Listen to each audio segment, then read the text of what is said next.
अब मैं सारी की सारी बातें अभी ग्रुप 1 अकाउंट्स को लेकर ही करने जा रहा हूँ, बड़े ध्यान से सुनिएगा।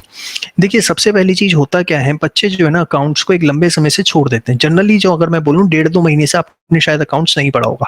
अगर आप रेगुलरली पढ़ लेते हैं, अभी 10-15 दिन पहले छोड़ा है तो एक सेपरेट चीज है। अदरवाइज जनरली मैंने देखा है 2-2 महीने हो जाते हैं बच्चों से नहीं पढ़ते। तो मैं आपको यही कहूंगा कि कम से कम उसे 5 to 6 डेज पहले, 6 डेज पहले स्टार्ट कर दें। अगर आपने पिछले 1.5 से 2 महीने से बिल्कुल भी अकाउंट्स हाथ नहीं लगाया, ये स्ट्रैटेजी उन बच्चों के लिए नहीं है जो 15 से 20 दिन से पहले ही उन्होंने अकाउंट छोड़ा। उनके लिए भी मैं बोलूंगा 3 से 4 दिन पहले भी शुरू करेंगे तो सफिशिएंट है।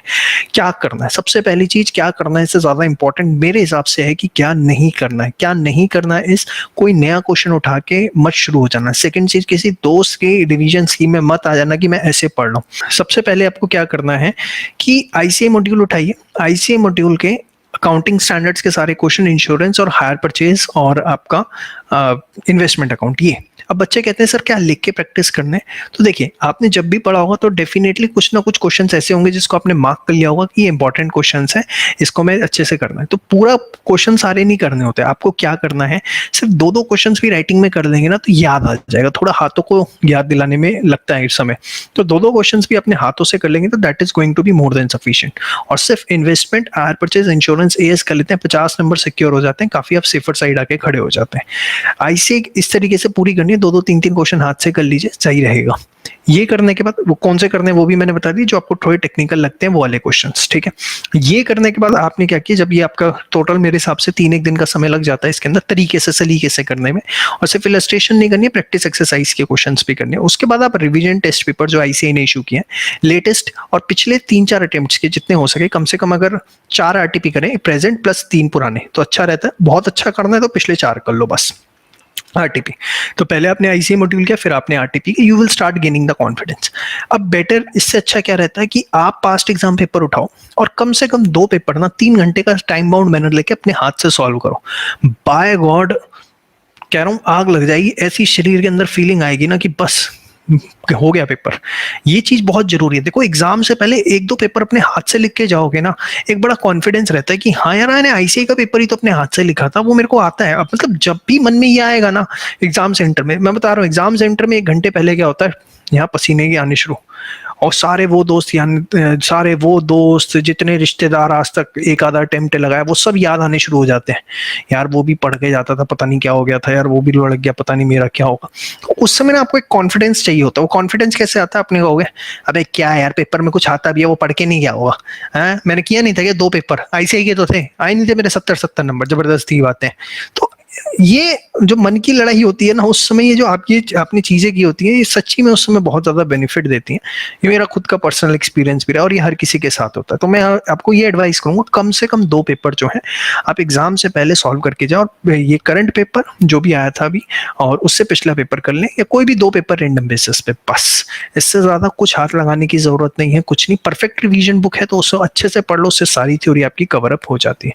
So this is the best way to prepare the account. And यही चीज अगर आपने बहुत अच्छे समय से अकाउंट्स प्रिपेयर किया, अभी 15 डेज पहले ही लास्ट आप अगर आपने अकाउंट छोड़ा था, तो फिर मैं आपको ये बोलूंगा कि आप जो है फिर एग्जाम से 4 दिन पहले अपनी तैयारी शुरू करें। लेकिन एक लंबा समय है, 1.5-2 महीने से अकाउंट्स नहीं पढ़ा, तो कम से कम 7 दिन पहले शुरू कर दें। मेरे को अपना एक स्टूडेंट हमेशा याद है, वो इतना अच्छा था अकाउंट्स के अंदर, he scored 99 in class 12th, 100 in class 11th, in CPT 60 में से उसके 60 आए थे। ग्रुप 2 में एडवांस अकाउंट्स था, उसके 100 में से शायद 92 थे, और ग्रुप 1 अकाउंट्स में उसके पता है 100 में से कितने आए थे, सिर्फ 28 मार्क्स। क्यों? क्योंकि वो सिर्फ इस कॉन्फिडेंस में था कि मुझे सब कुछ आता है, और उसने पता है क्या किया, मुझे भी नहीं बताया। 3 महीने से उसने अकाउंट्स हाथ नहीं लगाई थी, उससे लगा मुझे सब कुछ आता है। एग्जाम से 1.5 दिन पहले उसने अकाउंट्स की किताबें खोली और सब कुछ ब्लैंक, उसे सब कुछ नया लग रहा है। तो मैं बता रहा हूँ इसीलिए पर्सनल एक्सपीरियंस से, प्लीज डोंट डू दैट। अगर आपने 1.5-2 महीनों से अकाउंट्स नहीं पढ़ी है तो 7 दिन पहले अकाउंट्स पढ़ना शुरू कर देना, ये मैं आपको बताना चाहूंगा, ठीक है ना। ध्यान रखिए, देखिए ग्रुप 1 अकाउंटिंग के अंदर सबसे ज्यादा नंबर जो है 2 जगह कटते हैं। पहली चीज, जब आप शॉर्ट फॉर्म्स यूज करते हैं, शॉर्ट फॉर्म जैसे यूज करते हैं, जैसे एग्जांपल में सिंपल वर्ड्स में दूं कि आप क्या करते हैं, चीजों को छोटा करके प्रेजेंट करने की कोशिश करते हैं। वैसे मैं एक छोटा सा एग्जांपल देता हूं आपको जो मेरे को अपने स्टूडेंट का याद आता है। डिसोल्यूशन ऑफ फर्म रहता है, 2 ग्रुप 1 का चैप्टर नहीं है, बस मैं फिर भी आपको उसका एग्जांपल इसलिए दे रहा हूँ क्योंकि रियल लाइफ एग्जांपल है मेरे सामने। तो वहां पर क्या होता है, रियलाइजेशन अकाउंट पे हम डेबिट साइड सारे एसेट्स लिखते हैं, तो मेरे एक स्टूडेंट ने क्या किया, वो सारे एसेट्स ना लिख के सीधे सन्ड्री एसेट्स लिखा, टोटल मारा और लिख दिया। ऐसी सन्ड्री लायबिलिटीज मारी, टोटल लिख दिया। पूरा क्वेश्चन ठीक, आंसर मैच हो रहा था और 15 नंबर का एग्जाम में क्वेश्चन आया हुआ था। उसके नंबर एज एक्सपेक्टेशंस बहुत कम आए थे, उसको एक्सपेक्टेशन थी 70 प्लस की, नंबर आए थे 42 43। आंसर शीट आई और वहां पर टीचर ने उसको क्रॉस कर रखा था, वो 15 नंबर पूरा फिगर टू फिगर मैच हो रहा था, लेकिन सिर्फ उसकी वजह से उसने उसे 5.5 या 6 नंबर दे रखे थे। तो शॉर्ट फॉर्म्स बिल्कुल भी आपको एग्जाम में यूज नहीं करनी है। जो करने का तरीका है पेपर का, वही आपको फॉलो करना है। सेकंड, वर्किंग नोट्स जो है प्रॉपर बनाने हैं। अच्छा, कई बार क्या होता है, शॉर्ट में भी लिखने की आदत होती है, गवर्नमेंट को जीओवीटी लिख दिया तो इसके नंबर पूरे कटते हैं आईसीआई में। वर्किंग नोट्स प्रॉपरली डिटेल्ड में बना के आने, this is something which is compulsory for all the students. अगर ये दो चीजें आपने सही से करी तभी मैं कहूँगा आपकी प्रेजेंटेशन ठीक है, नहीं तो खामखा 40 से 50% मार्क्स जो है आप अपने हाथ से गवा कर आ जाएंगे। ये चीज जो है आप एकदम ध्यान रखिएगा। सुजांग जी, गुड इवनिंग। तो ये एक तो सबसे पहली चीज, नंबर कहाँ कटते हैं। इसके बाद मैं सेकंड आना चाहूंगा कि तैयारी का फोकस कहाँ पर रखें। मैं बार बार आपको कह रहा हूँ, अकाउंटिंग स्टैंडर्ड्स जो है, आईसीए का एक भी क्वेश्चन छोड़ के नहीं जाना, आरटीपी का एक भी क्वेश्चन छोड़ के नहीं जाना। Same way insurance claim, hire purchase और इन्वेस्टमेंट, इसका आईसीआई और आरटीपी का एक भी क्वेश्चन छोड़ के नहीं जाना, चाहे चैप्टर अच्छे लगते हैं बुरे लगते हैं।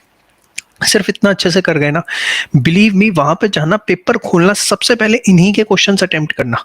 आप देखोगे 1 घंटे के अंदर यू विल फील कॉन्फिडेंट कि यस मुझे आता है, मेरे पासिंग का क्राइटेरिया पूरा हो गया, 40 नंबर से ऊपर मेरे आ गए। ये बात आप ध्यान रखिए। और एग्जाम के अंदर एक चीज जो सबसे बड़ी होती है कि जैसे अगर आपने कोई क्वेश्चन पिक किया, जैसे क्वेश्चन नंबर 5 पिक किया, तो उसके सारे पार्ट्स एक जगह होने चाहिए। ये नहीं कि 5 का ए पार्ट यहाँ पे, फिर 6 का बी पार्ट कर दिया, फिर 5 का सी पार्ट। जो आपने क्वेश्चन पिक किया उसके सारे पार्ट जो है एक ही जगह प्रेजेंट करने हैं। ये बात आपको जो है एग्जाम के अंदर बहुत ज्यादा ध्यान रखनी है। कोई नई चीज बिल्कुल भी जो है आप करने की कोशिश ना करें इस समय, राइट नाउ बिल्कुल भी नई चीज को किसी को भी पिक करने की कोशिश ना करें। सिर्फ आईसीआई मॉड्यूल पे फोकस रहे, आरटीपी पे फोकस रहे, उससे आपका स्कैनर वगैरह सब अपने आप ऑटोमेटिकली कवर हो जाता है। जिसपे हमारी परफेक्ट रिवीजन बुक है, आपको पता है, उसके नोट्स जरूर पढ़ के जाना, सारी थ्योरी जो है आपकी उससे बहुत अच्छी कवर अप हो जाती है।